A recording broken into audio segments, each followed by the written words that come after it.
Со вас Маријан Николовски. Попладневни вести во 16. Денеска гледаме. Артан Груби не играл само фудбал во владата. Ревизијата откри дека трошел без усил. СДСМ бара оставка од Тошковски. ВМРО ДПМН порачува трагедијата од Карпош да не се политизира. Утре првите евакуации од Израел. Во Дубај и во Абу Даби над 600 македонски државјани чекаат евакуација. Мирот се подалеку на Блискиот Исток. Ракетите летаат на сите страни. Влен нема да има лидер, ќе има лидерство. Партијата до крајот на месецот.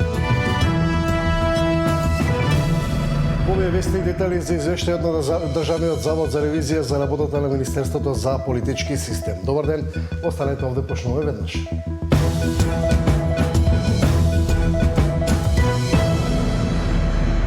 Државниот завод за ревизија утврди серија неправилности во работењето на Министерството за политички систем. Освен што Артан Груби играл фудбал, таму се трошело без усол. Например, за 61% од вработените, исплатата на плати се вршела без да се обезбедат докази за присуство на работа или за полно работно време.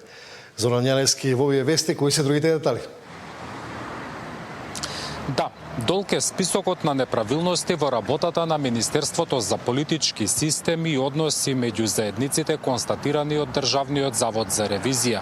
Во документот кој што беше објавен денеска се однесува на 2023 година, време кога тогаш со ова министерство раководеше Артан Груби, се наведува дека повеќе од половина од вработените, односно над 60%, иако не доаѓале на своите работни места, тие добивале плата. Во ревизорскиот извештај за работата на тогашното Министерство за политички системи и односи меѓу заедниците се наведува дека нема податоци како се точело гориво. Односно се точело гориво иако не се наведувало во чии возила завршувала нафтата и плинот, меѓутоа и бензинот. Министерството било дарежливо и во однос на финансирањето фондации и здруженија, па така повеќе од 300.000 евра завршиле во 33 здруженија, иако половината од нив не дале отчет како ги потрошиле парите.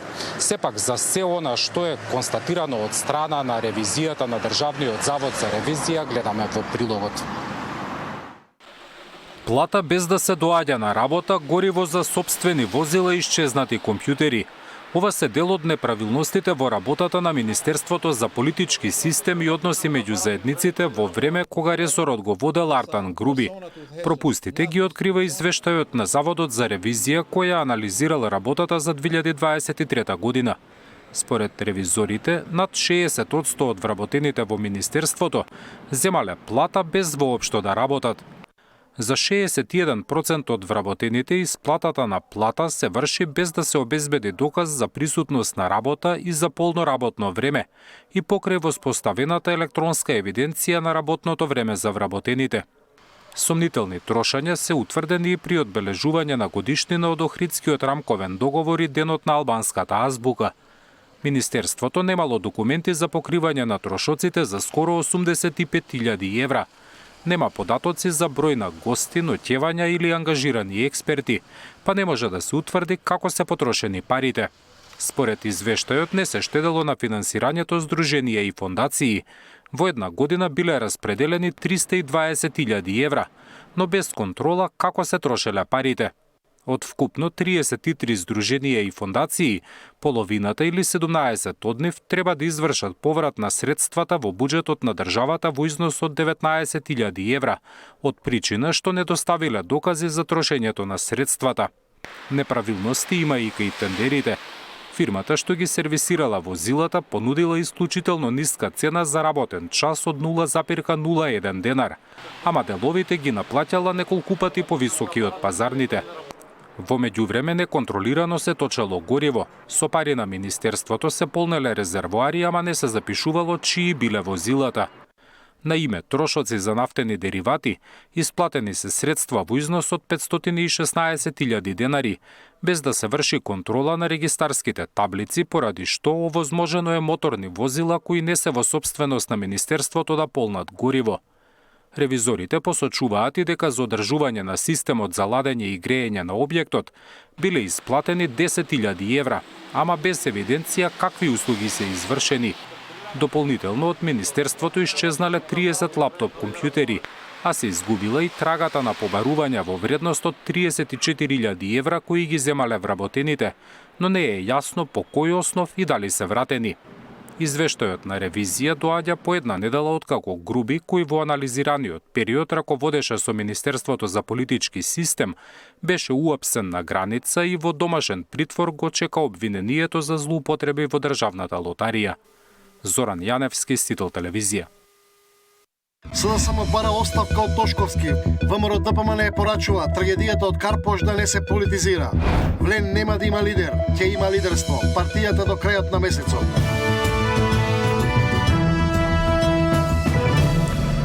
СДСМ бара оставка од министерот за внатрешни работи. Трагедијата во Карпош доби политички димензии. ВМРО ДПМН пак бара овој настан да не се користи за политички поени. Додека обвинителството обезбедува докази, анализира камери и врши вештачења, сопругот на Ивана, која заедно со незината ќерка скокна од балкон, се наоѓа во 48-часовен притвор. Обвинителството го сомничи дека е навел на самоубиство, физички ја малтретирал и ја загрозил сигурноста. Откако целата македонска јавност се крена на нозе, поради институционални пропусти, пријавување на насилството кое не било спречено, а резултираше со смрт на Ивана и незината 6-годишна ќерка, политичките партии најдоа причина за да си ја префрлат вината за оваа трагедија. Итна оставка на министерот за внатрешни работи побара од СДСМ. Иако насилникот е бил познат на полицијата, имал 10 кривични пријави, но и пријави за насилство, МВР ништо не направило за да го спречи. Барат имал истрага со која ќе се утврди одговорност кај сите службени лица кои потврлиле.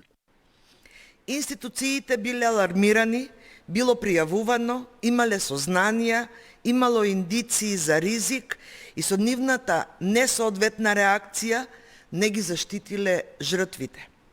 Потврли Панче Тошковски, потврли МВР. Од ВМРО ДПМН бараат опозицијската партија да не собира политички поени од трагедијата.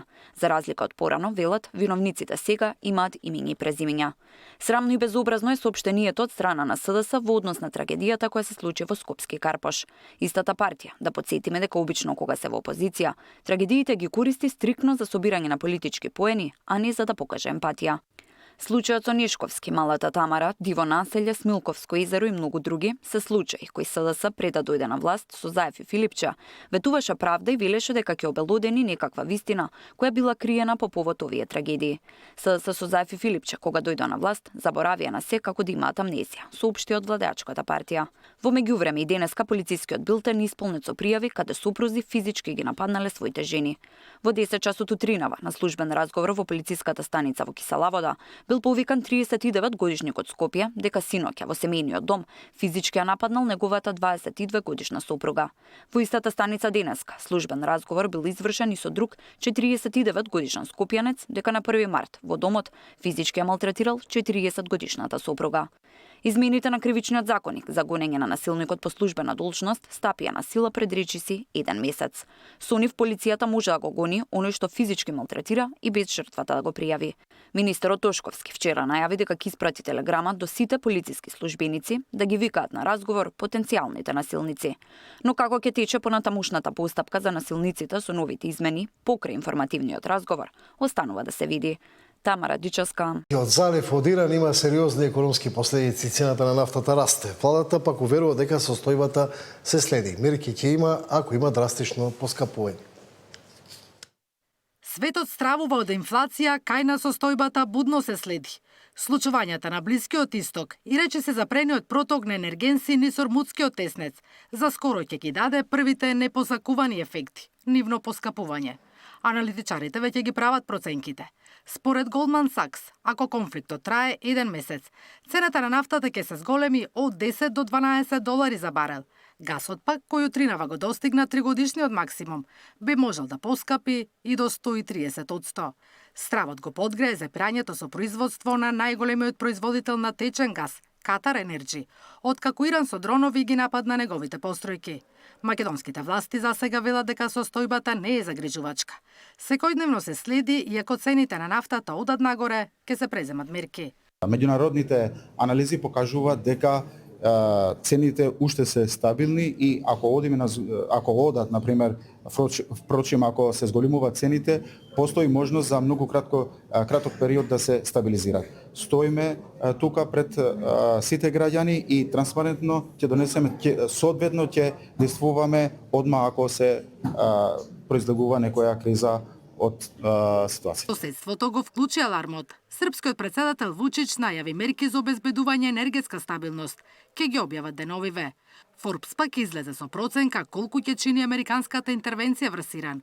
Само викендов потрошени се над $1.000.000, а ако операцијата потрае, сумата може да достигне и до $100 милиарди. Или поставки 13 милиони чинат само 2 носачи на авиони. 44 милиони се потрошени за околу 1250 камикази дронови. До $150,000 по час чинат бомбардерите Б-2. 2 милиони една ракета и скоро 13 милиони ракетните пресретнувачи. Дополнително самото распоредување на трупи, бродови и авиони би чинело околу $630 милиони. Овде не се вклучени секојдневните трошоци за речиси 50,000 американски војници кои се ангажирани во операцијата. Наташа Мерсовска, Сител телевизија.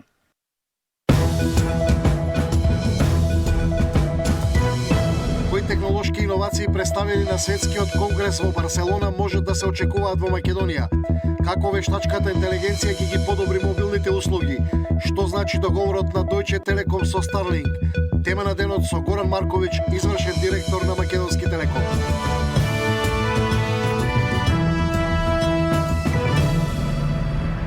Да, најголемиот технолошки конгрес светски се одржува во Шпанија, во Барселона. Илјадници компании се дел од овој настан.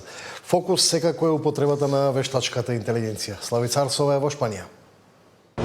Барселона овие денови е домаќин на најголемиот светски технолошки настан Mobile World Congress.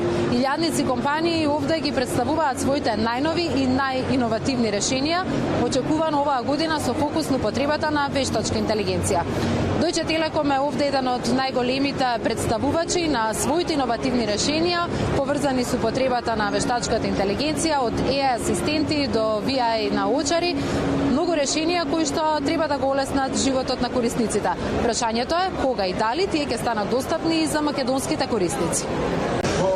Ono što smo vidjeli ovdje danas i ovih par dana, to je nešto što će uskoro biti dostupno i korisnicima u Makedoniji. Prije svega ta dugoročna AI strategija grupe donijet će nekoliko prednosti.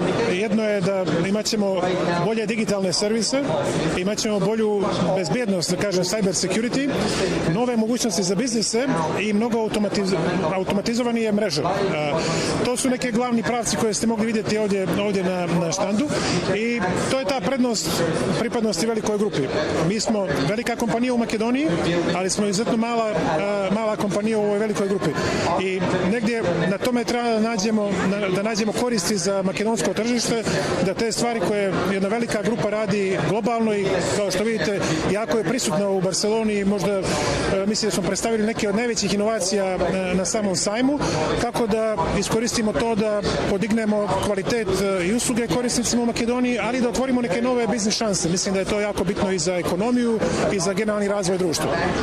Еден од поинтересните и поиновативни производи представени овде се овие AI очила, кои целосно може да ги заменат нашите телефонски уреди, барем за пребарувањето на информации. Тие пред нашите очи ни даваат повеќе информации, ни преведуваат и ни зборуваат за сето она што го гледаме пред нас. Од Македонски Телеком велат дека ваквите иновативни производи постепено ќе стануваат достапни и за македонските корисници. AI ќе го направи користичкото искуство поедноставно, поинтуитивно и поперсонализирано. Нашите корисници веќе имаат можност да уживаат во придобивките на вештачката интелигенција преку Magenta AI делот во Телеком МК апликацијата. Нашата цел е сите корисници во Македонија да добијат пристап до најновите трендови и иновации во вештачката интелигенција, побрза услуга, релевантни понуди и дигитални услуги кои се прилагодени за нив. Mobile World Конгресот на едно место собра на 2000 компании и 10.000 посетители од целиот свет. Пораката од овде е јасна и днината на комуникациите ќе биде управувана од вештачката интелигенција. Од Барселона за Сител, Славица Арсова и Александар Станковиќ. Уставниот суд од денеска пак воведе пренос на седниците со цел како што велат зголемена транспарентност. Но сепак дел од точките беа зад затворени врати. Линеарното покачување на пензиите останува во сила. Уставниот суд ги отфрли сомнежите за неуставност на првата седница која Уставен ја пренесуваше во живо. Иако пренесувањето според најавите треба да ја зголеми транспарентноста на судот, сепак точката за линеарно покачување беше затворена, па јавноста немаше увид во расправата. Изостанаа и детали како судиите одлучиле. Пензионерите во септември добија 1000 плюс на своите сметки, а истото треба да го добијат и во март. Во сила останува линеарното зголемување на пензиите. Отпадна сомнежот за неуставност на оспорениот закон и судот денеска ја запре постапката, велат од Уставен. Иницијативата на Уставниот суд беше причина за препукување меѓу судот и премиерот Мицкоски, кој лани на седница на пратенички прашања обвини дека пензионерите се обесправени, дека одлуката е донесена и дека пензионерите веќе нема да добиваат линеарно зголемување на пензиите. Уставниот суд тогаш експресно одговори дека одлука се уште нема, па дури потоа по сопствена иницијатива оформи предмет за да утврди дали линеарното покачување е согласно Уставот. Линеарното покачување на пензиите почна со смената на власта како дел од предизборните ветувања. Откако ВМРО-ДПМН го презеде раководењето со владата, пензионерите во 3 наврати добија линеарно покачување од 6000 денари, а со мартовското ќе се заокружи на 7000 денари. Опозицијата обвинуваше дека линеарното зголемување на пензиите е историска измама, бидејќи на тој начин владата на 92% од пензионерите им дало помало зголемување отколку што тие би добиле доколку се следеше законската формула за раст на пензиите. Даниел Василев, Сител телевизија. Министерството за здравство денеска појаснува дека со изјавата на министерот дадена на пресконференцијата од 24.2.2026 година за вонредните контроли во фирмите кои огледуваат канабис за медицински цели и од земени лиценци, во која беше спомнато правното лице АТА Фарм, прецизира дека изјавата се однесува на АТА Фарм Груп Доел, друштво за производство, трговија и услуги со седиште во Свети Николе, а не се однесува на АТА Фарм Доел, друштво за транспорт, трговија и услуги со седиште во Студеничани. Станува збор за две различни правни лица со различен назив, различна дејност и различно седиште. Со ова појаснување се отстранува можната забуна во јавноста во однос на идентитетот на правното лице на кое се однесува изјавата, стои во известувањето од Министерството за здравство. Статистиката покажува дека секој втор човек во Македонија е со зголемена тежина. Многу фактори влијаат на дебелината како болест, затоа Фондот за здравство најавува реализација на некои нови мерки. Повеќе од 60% од македонските граѓани се со зголемена телесна тежина. Дебелината е болест со дијагноза. Меѓутоа лекарите кај нас се уште ги третираат последиците, а не причината. Диабет тип 2, слип апнеа, инфаркт и астма се само дел од повеќе од 200 коморбидитети поврзани со висок body mass индекс. Овие загрижувачки податоци беа кажани на денешниот светски ден на обезноста, која треба да стане општествен, а не индивидуален предизвик. Нема магична терапија доколку не се работи и на превенција. Директорот на Фондот за здравствено осигурување како една од мерките предлага воведување на данок на засладени сокови. Мојот нов предлог е воведување на ССБ данок или данок на засладени пијалоци. Односно новија пијалоци да се плаќа дополнителен данок спрема количината на шеќер во пијалокот. Зошто? Затоа што засладените пијалоци и џанк храната се еден од големите проблеми во контрола на тежината. Менаџирањето на дебелината не е краткорочна и бара долгорочна соработка. Имаме податоци, односно нашите пациенти ни кажуваат, сум почнал неколку пати, сум пробал, сум ослабел, па повторно ги враќам. Значи тој релапс, односно тој јојо ефект е чест и затоа е многу важна поддршката. Ендокринолозите вела дека има лекови за дебелина кои се регистрирани, но не се на позитивната листа. Меѓутоа, не секој треба да почне со апчиња. Ефект ќе има само кога ќе се сменат и навиките. Една од промените што ја препорачувам на сите е секој утро да се мерите. Пошто признавање на проблемот е прв чекор на решавање на проблемот. Алармантни се и бројките од студијата на Европската иницијатива за следење на дебелината кај децата. Повеќе од 30% од децата во земјата се со зголемена телесна тежина, а само 25% секојдневно јадат овошје. Сања Димитровска, Сител телевизија. И тога е крајот на овие вести. Во Централниот дневник во 19, во тема на денот зборуваме за вештичката интелигенција и мобилните телефони. Останете на Сител.